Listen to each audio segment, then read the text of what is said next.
नमस्कार, स्वागत है आपका आज के हमारे इस पॉडकास्ट में।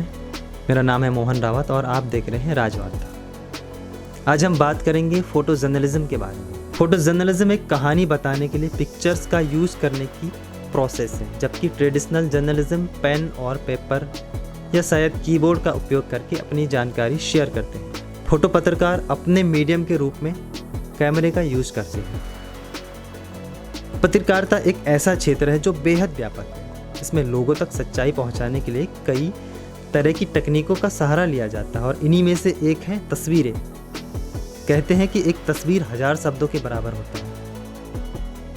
तस्वीरों के जरिए न सिर्फ सच्चाई को बयां किया जाता है, बल्कि घटित घटना या स्थान के विजुअल्स भी लोगों तक पहुंचते हैं और पत्रकारिता की इस धारा को फोटो जर्नलिज्म कहा जाता है। जैसे कि आपने देखा होगा, कोरोना टाइम में किस तरह से एक फ़ोटो के जरिए ये दिखाया जाता था कि रेलवे में या एयरपोर्ट में, जहाँ पहले बहुत भीड़ हुआ करती थी, किस तरह वो सुनसान पड़े हुए हैं लॉकडाउन के जरिए। इसी तरह हॉस्पिटल में या शमशान घाट में ये भी दिखाया जाता था फ़ोटोज़ के जरिए, किस तरह से वहाँ इतनी भीड़ जमा हुई है, शमशान घाट में कितनी ज़्यादा लाशें जल रही है और हॉस्पिटल में कितने सारे मरीज लाइन लगा के, पेशेंट कितने सारे खड़े हैं। कुछ समय पहले जहां केवल इसे फोटोग्राफी तक ही सीमित रखा जाता था, वहीं आज के युग में फ़ोटो जर्नलिज्म समाचार या फीचर के लिए वीडियो भी शूट करते हैं। और अगर आप भी फ़ोटोज़ के ज़रिए लोगों तक अपनी खबरें पहुंचाना चाहते हैं तो एज ए फ़ोटो जर्नलिज्म बन के आप अपना करियर बना सकते हैं। तो चलिए जानते हैं। सबसे पहले बात करेंगे स्किल के बारे में। तो इस क्षेत्र में इंटरेस्ट रखने वाले लोगों को सबसे पहले बेहतरीन फोटोग्राफी व वीडियो शूटिंग आना ज़रूरी है, क्योंकि इस क्षेत्र में टेक्निकल नॉलेज की काफ़ी डीप नॉलेज होना ज़रूरी है। इसके अलावा व्यक्ति में क्रिएटिविटी होना चाहिए और सिचुएशन को बेहतरीन तरीके से ऑब्जर्व करना आना चाहिए। साथ ही उसको एक क्यूरियोसिटी भी होनी चाहिए उसके अंदर। इसके अलावा बात करेंगे कि व्यक्ति में प्रेशर झेलने की क्षमता होनी चाहिए और विपरीत परिस्थिति में लंबे समय तक काम करने की एबिलिटी भी होनी चाहिए। आज के समय में जिस तरह से टेक्नोलॉजी में इतना तेज़ी से बदलाव आ रहा है, उसके लिए मॉडर्न गैजेट्स जैसे डिजिटल कैमरा, लेटेस्ट सॉफ्टवेयर और न्यू जिस तरह से टेक्नोलॉजी आ रही है, उससे अपडेट होना भी बहुत आवश्यक है। हाई क्वालिटी की फ़ोटोज़ कैप्चर करने के लिए एक फ़ोटो जर्नलिज्म को कैमरे या उससे रिलेटेड सारी इक्विपमेंट का नॉलेज होना चाहिए।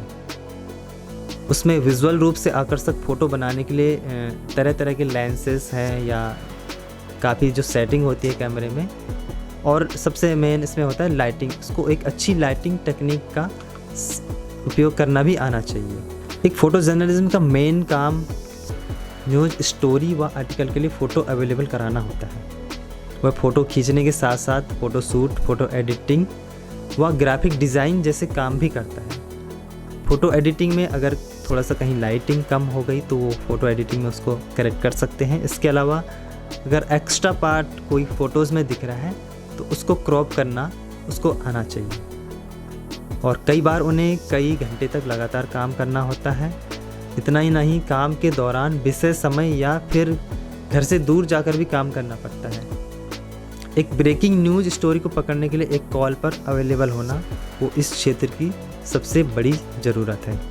अगर बात करेंगे कि इसमें योग्यता क्या होनी चाहिए, तो फ़ोटो जर्नलिज्म के क्षेत्र में भविष्य देख रहे छात्र वो 12वीं के बाद जर्नलिज्म या मास मीडिया में बैचलर डिग्री प्राप्त कर सकते हैं। वैसे आप चाहे तो बैचलर डिग्री के बाद जर्नलिज्म में पोस्ट ग्रेजुएशन भी कर सकते हैं।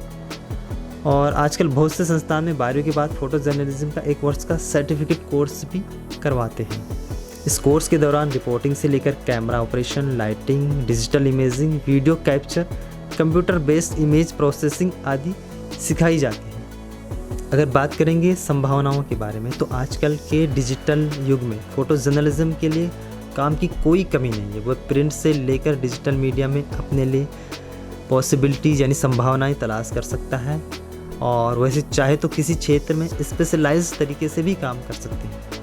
जैसे क्राइम फ़ोटो जर्नलिज्म कर सकते हैं, नेचुरल डिसास्टर फ़ोटो जर्नलिज्म कर सकते हैं, political photo journalism, sports photo journalism, fashion और फिल्म फ़ोटो जर्नलिज्म आदि कर सकते हैं। और अगर अखबार, पत्रिकाओं या टीवी के अतिरिक्त फ़ोटो जर्नलिज्म को कई बार व्यवसायों या व्यक्तियों द्वारा किसी घटना या विज्ञापन के लिए फ़ोटो लेने के लिए भी काम पर रखा जाता है। इसके अलावा टीवी या वेबसाइट के लिए भी फ्रीलांसिंग फ़ोटो जर्नलिज्म की मांग हमेशा बनी रहती है। जो लोग किसी एक मीडिया हाउस से जुड़कर काम नहीं करना चाहते, उनके लिए फ्रीलांसिंग एक बहुत अच्छा ऑप्शन है। इतना ही नहीं, अगर एक फ़ोटो जर्नलिज्म खुद का ऑनलाइन या प्रिंट पब्लिकेशन का काम भी करना चाहता है तो वो कर सकता है। अगर बात करेंगे इसमें अर्निंग की, तो एक फ़ोटो जर्नलिज्म की आमदनी वो इस बात पे डिपेंड करेगी कि वो कंपनी में किस पोजीशन पे है। बस स्टार्टिंग में 12 से 15 हज़ार के बीच में उसको सैलरी मिल जाती है, लेकिन जैसे जैसे एक्सपीरियंस बढ़ता है तो 25 से 30 हज़ार के बीच में सैलरी मिलती है। इसके अलावा अगर न्यूज़पेपर या एजेंसी के लिए फ्रीलांसिंग करते हैं तो आमदनी या उसकी जो इनकम है वो डिपेंड करेगी कि वो किस प्रोजेक्ट पे काम कर रहे हैं। तो आज के लिए इतना ही। उम्मीद है आपको ये पॉडकास्ट अच्छा लगा होगा। आप हमारा चैनल ज़रूर सब्सक्राइब करिए, वीडियो को लाइक और शेयर ज़रूर करिए। धन्यवाद।